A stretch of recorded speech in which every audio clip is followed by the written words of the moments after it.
Hi there, my name is Ed Wilkins, and tonight I thought I'd read you a short story that I've written. It is called A Walk Through the Forest, and I hope you enjoy it. I always enjoyed walking through the forest on my way home from a night with friends. The soothing breeze that blew gently through the trees and the quiet rustling of the branches as it did so never failed to help me relax. At least, I used to enjoy the walk, until the night that I'm about to tell you about happened.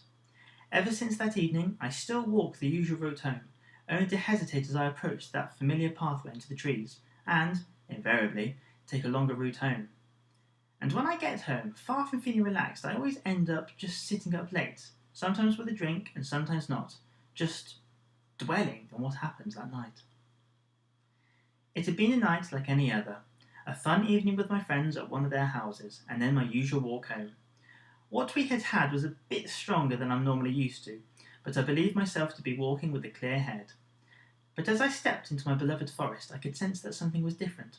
Something felt off about it. I ignored the feeling as best as I could and carried on. But I had only walked a few minutes before I became aware of a light shining down and illuminating the area I was in. It was like a street lamp, although I couldn't see anything like that in the trees. "Excuse me," said a voice from above me suddenly. "You're not thinking of walking through here tonight, are you?" I stopped short, looking up into the branches where the voice had come from. What?" was all I could manage. "Oh dear," said the same voice, yet from a different place than before. "You really shouldn't, you know." The voice seemed to circle all around me as it spoke, until, at last, with a fluttering of wings, an owl landed on a branch just above me. "Oh, good evening, Mr. Owl," I said as brightly as I could. "What do you mean?" The owl looked down at me and seemed to be about to say something else before the sound of a branch cracking nearby made it look up in alarm. "You'll find out," he said hastily, before disappearing back into the trees before I could question it further.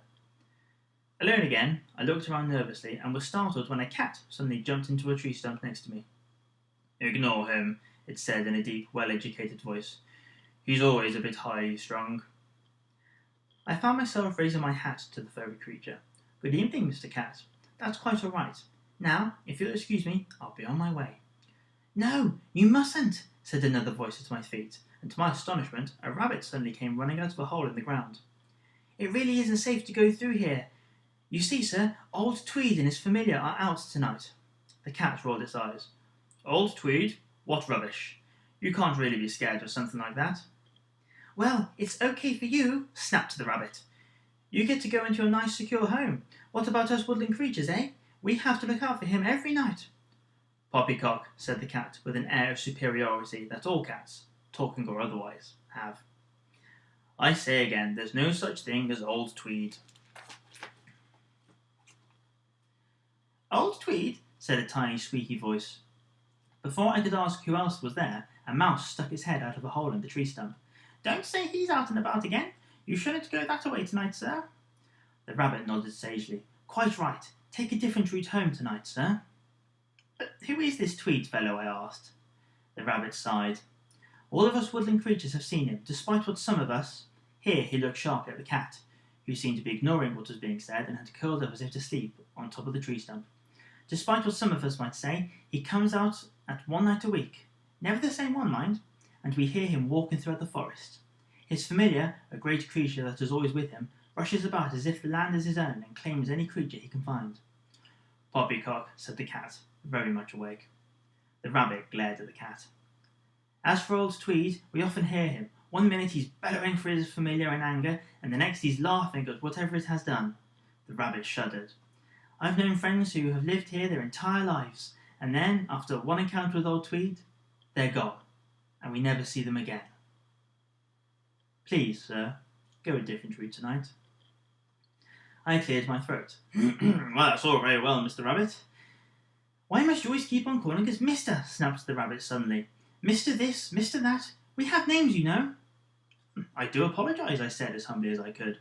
"And your name would be—" "Rabbit," was the eventual reply. "Well, that's all very well, Rabbit, but I walk through these woods nearly every night and haven't seen anything unusual." "Exactly," said the cat, sitting up. "It's all balderdash." "So you've never seen anything either, Mr. Archibald?" "You've never seen anything either, Archibald?" Archibald stretched and yawned, but wouldn't meet my gaze. No, no, not a thing. At that moment there seemed to be a loud howling in the distance. He's here! Shrieked the mouse. Old Tweed is coming to get us. If you keep going on about this Tweed rubbish, I shall eat you, said Archibald. The mouse paused as it considered its actions before disappearing back into its hole without another word. Rabbit, however, was not so easily dissuaded. Keep on going if you like, sir, but don't say we didn't warn you. Archibald sighed, as if anybody is going to listen to a rabbit. This really touched the nerve of the poor rabbit, and before I knew it, the forest was ringing with his and Archibald's voices as they both argued furiously over the matter. Deciding to take my leave, I walked quickly between the two of them and further down the path, leaving the two creatures arguing behind me. I walked as quickly away from them as I could until their voices died away. Looking back, I was confused to see that not only was the tree stump now devoid of animals, but the strange light it had been bathed in had gone as well, leaving me alone. In the darkness. I pressed on, but suddenly the familiarity of the forest didn't seem to be there anymore. I could still feel the wind and hear the rustling of branches, but now I found myself straining my eyes and my ears, perhaps listening out for more howling, or, maybe, the sound of creatures arguing. I couldn't see anything in the darkness, but yet I could hear something. The pitter-patter of tiny feet, as well as the panting of some creature as it ran. I stood stock still, fear building up inside of me, as the whatever it was approached. It appeared to be all around me like the owl before it, effectively cutting off my escape route. On top of that, I could hear a deep, heavy breathing approaching from up ahead. In the gloom, I suddenly saw a shape before me, and with a yell I turned and tried to run, but whatever it was too quick for me, and I soon found myself on the ground with the thing standing above me. All of a sudden, a light came on from where I had heard the heavy breathing, and I realised what was above me. The Labrador barked excitedly before licking my face and running back to his owner, who was still shining a torch in my direction. Still a little confused, I got to my feet and found myself facing an old man. Hello there, said the man, not unkindly. Are you okay? I nodded, still a bit shocked by what had happened. He was friendly looking, slightly overweight, with white hair. I took in the fact he was wearing a tweed outfit before bursting into laughter as I realised who was standing before me. What's wrong? Asked old Tweed. You've been drinking? Sorry about old Maxwell here, by the way, he added, patting the dog on the head. He loves his walks, you see, and he does get a bit excited. It's okay, I said as the laughter died away.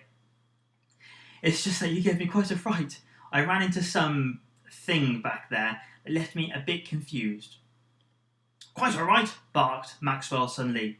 You never know what you're going to encounter in these woods.